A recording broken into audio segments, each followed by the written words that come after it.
Em nome do Pai, do Filho e do Espírito Santo. Amém. Glória a Deus, salve Maria. Olá, irmãos.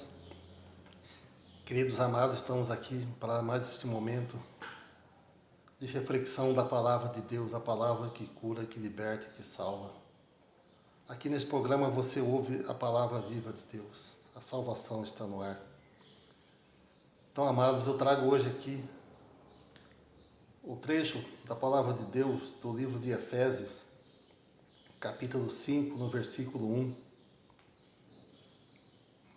Esta passagem aqui que vem nos chamar à reflexão de como que está indo a nossa vida. Aqui a gente fala aos cristãos, cristãos batizados, crismados, aos cristãos que fazem um compromisso com Deus e com a igreja. E para quem não é cristão também é convidado a seguir a palavra de Deus, para que tenha a salvação da sua alma. Porque o que há de mais importante nessa vida é buscarmos a nossa salvação. Porque a vida é curta, e às vezes muito curta, e passa logo. Por isso que temos que buscar a salvação eterna. E o caminho para isso é o Senhor Jesus. É o Senhor Jesus.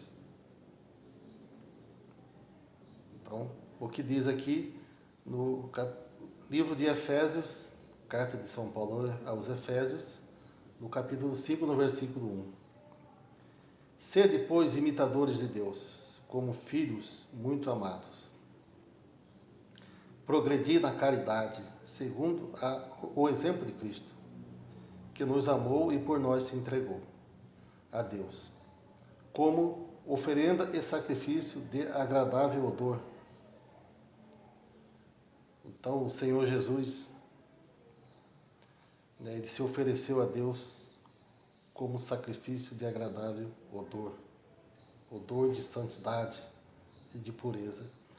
Quanto à fornicação, à impureza, sob qualquer forma, ou a avareza, que disto nem se faça menção entre nós, como convém aos santos. Nada de obscenidades, de conversas tolas ou levianas, porque tais coisas não convém.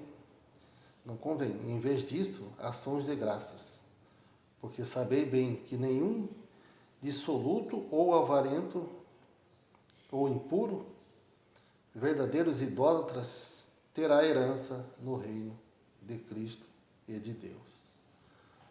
Palavras do Senhor, graças a Deus. Então aqui o Senhor nos chama a nos oferecermos todos os dias a Deus como um sacrifício puro e agradável a Deus como Cristo, no odor de santidade. O odor de Cristo é o odor da santidade. Qual que é o odor da santidade? O odor da santidade é o odor da pureza. Quem quer ser santo, quem quer estar sempre próximo, cada vez mais próximo de Deus, deve buscar a pureza, a mortificação da carne. Entendeu? Assim como os anjos, como Nossa Senhora, que foi sempre pura, toda pura, sem mancha de pecado. Então, nós somos convidados a buscar essa pureza. E o Senhor fala nada de obscenidades, conversas levianas. Então, obscenidades, avareza, impureza, devassidão, são coisas que nos afastam da graça de Deus, que nos afastam do reino de Deus. Então, o cristão tem que buscar agradar a Deus através da mortificação da carne, mortificação dos olhos. Assim está agradando a Deus. Então, São Gregório Magno disse, o primeiro olhar a algo de errado, quando a gente olha para uma coisa impura, o primeiro olhar não é pecado, porque foi um olhar involuntário, às vezes. Agora, o segundo olhar, aí já é um pecado. Então, se eu olho para algo impuro involuntariamente, porque apareceu na minha frente, então, esse primeiro olhar não é pecado, o olhar involuntário. Quando o olhar é involuntário. Agora, se eu olhar de novo, aí eu estou pecando. Então, tem que se policiar. É um exercício que requer sempre repetição. Então, nós cristãos somos chamados a buscar a pureza, a mortificação da carne. Não tem cristianismo, catolicismo, verdadeiramente falando, sem mortificar a carne. Porque senão a gente pode viver a vida toda na fornicação, a vida toda na impureza, na sensualidade. E morrer nessa situação. Então, se a gente não procurar um progresso, não sermos determinados em romper com a vida carnal, como diz a palavra de Deus, nós vamos viver a vida toda e morrer na sensualidade, na impureza, na devassidão, nas conversas tolas, né? Nas conversas idiotas, nas conversas levianas que não levam a nada. Então, nós cristãos somos chamados a aproximar cada vez mais de Deus através da mortificação da carne, que envolve uma série de coisas, né? Evitar certos programas de televisão, certas novelas, certos filmes, evitar até mesmo pessoas. Certas pessoas que não têm uma boa conversa, nós temos que evitar, infelizmente. No nosso trabalho, às vezes você trabalha ao lado de alguém que não tem uma boa conversa, de alguém que só fala bobagem o dia todo. Então, você não partilha dessa conversa, você não compartilha disso, você não participa dessas conversas, não tome parte nessas conversas, apenas faça seu trabalho e louve a Deus. Louve a Deus. Não podemos participar dessas conversas ou dando risada de certas piadas que contam, né? Piadas às vezes ofendendo a Deus e ao próximo. Não podemos tomar parte nisso, isso não agrada a Deus. E a Bíblia está dizendo, né? Quem pratica tais coisas que são verdadeiras idolatrias não herdarão o reino de Deus.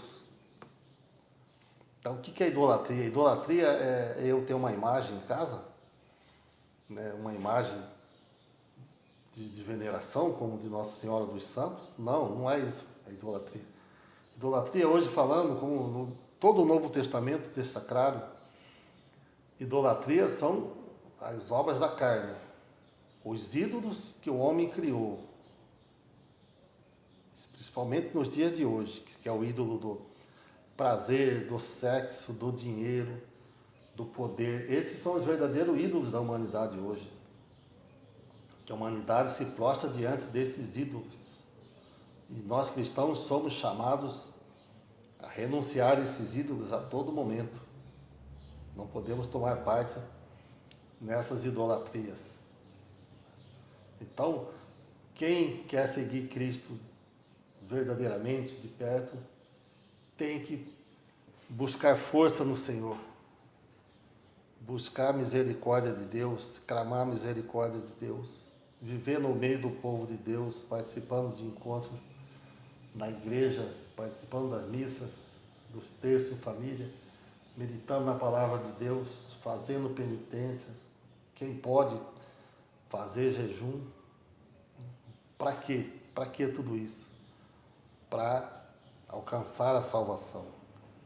Porque a nossa igreja diz, a doutrina nossa católica diz que a salvação é mediante a fé no Senhor Jesus e a nossa cooperação. Eu tenho que cooperar com a minha salvação. E como que eu coopero? É renunciando o mal, o pecado, o diabo, e buscando viver a palavra de Deus, buscando fazer a vontade de Deus, que é progredir na caridade e renunciando os vícios e as paixões desse mundo. E como que se faz isso? Buscando a força em Deus, na comunhão com a igreja e com os irmãos. Fugir daquelas pessoas que nos levam a pecar, mesmo que sejam pessoas de dentro da igreja, mesmo que seja um religioso, um consagrado, seja quem for, se a conversa daquela pessoa me leva a me afastar de Deus, eu tenho que fugir dessas pessoas. Eu tenho que evitar essas pessoas.